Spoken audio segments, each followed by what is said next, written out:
বাংলাদেশে নাকি স্নোফল হচ্ছে, ভাবা যায়? হ্যাঁ, সত্যিই তাই।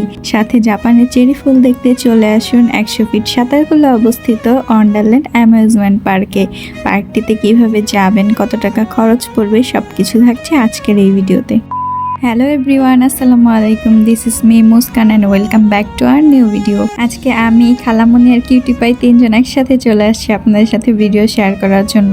তো মামার বিয়ের পরে ফ্যামিলির সবাই মিলে ভাবলাম যে কোথাও ঘুরতে যাওয়া যাক। তারপর সবাই মিলে ডিসিশন নেওয়া হলো যে ওয়ান্ডারল্যান্ড পার্কে যাব, তাই আমরা উবার নিয়ে নিছি। ওয়ান্ডারল্যান্ড অ্যামিউজমেন্ট এই পার্কটি পূর্বাচল 100 ফিট অ্যাভিনিউ সাঁতারকুলে অবস্থিত। পার্কটিতে যাওয়ার জন্য আপনারা চলে আসবেন বাড্ডা নতুন বাজার ভাটারু থানার অপোজিটে। তারপর সেখান থেকে রিক্সা নিয়ে সরাসরি চলে যেতে পারবেন পার্কটির সামনে। সেক্ষেত্রে ভাড়া পড়বে 40 থেকে 50 টাকা। আর আমরা যেহেতু উবারে গেছি, সেক্ষেত্রে আমাদের টঙ্গী স্টেশন রোড থেকে পার্কটিতে যেতে ভাড়া পড়ছে 1050 টাকা। ফ্যামিলির সবাই মিলে একসাথে কোথাও ঘুরতে যাওয়ার আনন্দটাই কিন্তু অন্যরকম। আর সবকিছুর ভেতর আপনাদের ভাইয়াকে আমি অনেক বেশি মিস করতেছি। ও থাকলে আমার অনেক বেশি ভালো লাগতো।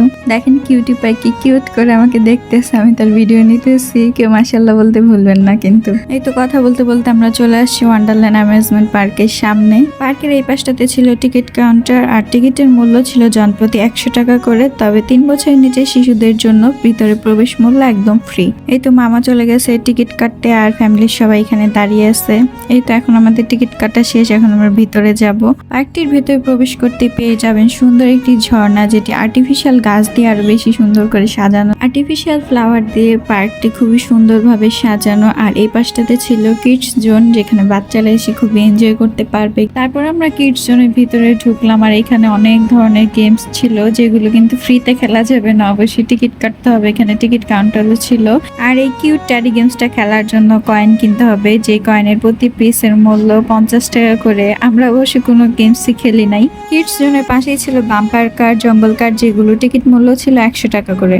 আর কিডস জোনের একেবারে পেছনে ছিল নামাজের জায়গা, ওয়াশরুম, সাথে ছিল পাখির বড় একটা খাঁচা, যেখানে অনেকগুলা পাখি ছিল, দেখতে খুবই সুন্দর লাগতেছিল। এর সাথেই ছিল সুন্দর একটি সুইমিং পুল, যেটা প্রবেশ মূল্য 200 থেকে 300 টাকা করে। পার্কটিতে বড়দের থেকে বাচ্চারা বেশি এনজয় করতে পারবে, কারণ ওদের ওঠার জন্য অনেক ধরনের রাইডস আছে।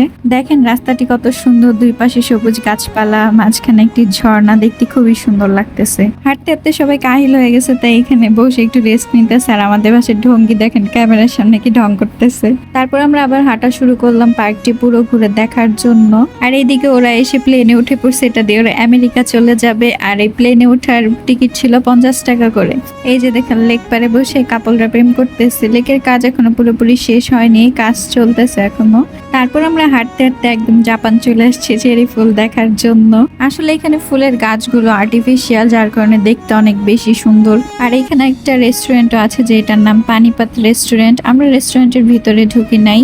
এই জায়গাটা পুরো আর্টিফিশিয়াল ফ্লাওয়ার প্লাস ন্যাচারাল গাছপালা দিয়ে খুব সুন্দরভাবে সাজানো ছিল, যেটা মানুষকে বেশি আকর্ষণ করে। আর আমি তো ঘুরে ঘুরে দেখতেছিলাম, আর সত্যি মনে হচ্ছিল যে আমি জাপান চলে আসছি। পানিপাত রেস্টুরেন্টের পাশেই ছিল ছোট্ট একটি ফুচকার স্টল, যেখানে ফুচকা, চটপটি, আইসক্রিম, পানি, জুস টুস সবকিছুই ছিল। তারপর মামা এখানে সবার জন্য ফুচকা অর্ডার করে দিল।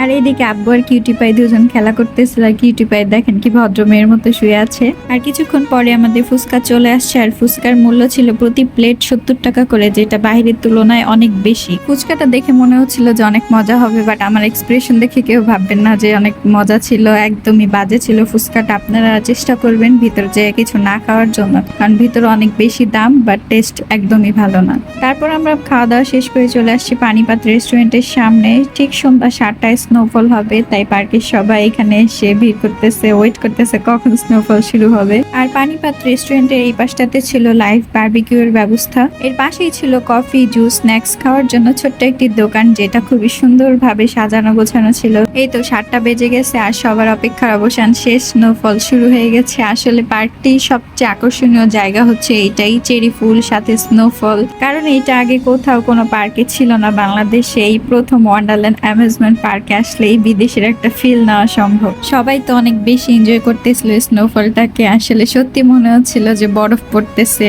দেখেন চারপাশের গাছগুলো একদম বড় বড় বরফে ভরে গেছে, অনেক সুন্দর লাগতেছিল দেখতে চারপাশটা। আর সবাই অনেক বেশি এনজয় করতেছিল। আব্বু আর আমি তো অনেক হাসতেছিলাম। আসলে এই সময়টার জন্যই সবাই অপেক্ষা করে এই পার্কটাতে আসে, এটাই পার্কের মূল আকর্ষণ। এই চেরি ফুল আর স্নোফলের জন্যই ওয়ান্ডারল্যান্ড অ্যামিউজমেন্ট পার্ক বাংলাদেশে এখন খুবই বিখ্যাত। আমরা সবাই মিলে খুব এনজয় করছি, আপনারাও আসবেন, ভালো লাগবে। আজকের ভিডিওটা ছিল এই পর্যন্তই। সবাই ভালো থাকবেন, সুস্থ থাকবেন, দেখা হবে নেক্সট কোনো ভিডিওতে। আল্লাহ হাফেজ।